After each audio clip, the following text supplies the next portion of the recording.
It was a quiet evening in the Thompson household. The warm glow of the fireplace flickered across the living room walls as Mark and Emily sat on the couch, watching their two children, Jake and Lily, play with their toys. It was an ordinary night until the phone rang. Emily picked up the receiver, her smile fading as she listened. A cold silence filled the room as she slowly placed the phone back on its cradle. "Who was it?" Mark asked, noticing the color drain from her face. Emily took a deep breath.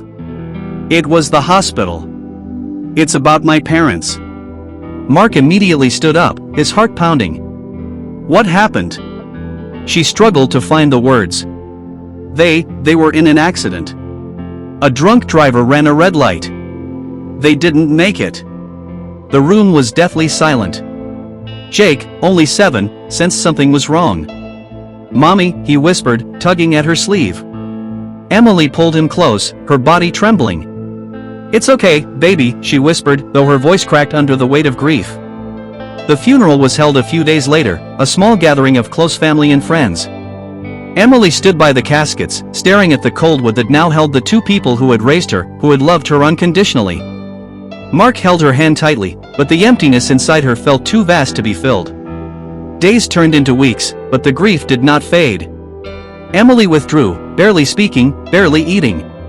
The house, once filled with laughter, was now eerily quiet. Mark tried his best to hold things together, cooking meals, helping the kids with homework, but it was as if Emily had disappeared into her own world, unreachable. One night, Mark found her sitting in the dark on their bed, staring at an old photo of her parents. "Emily, you have to talk to me," he pleaded. Tears streamed down her face. "I don't know how," she whispered. "I don't know how to live without them." Mark wrapped his arms around her. "You don't have to do it alone.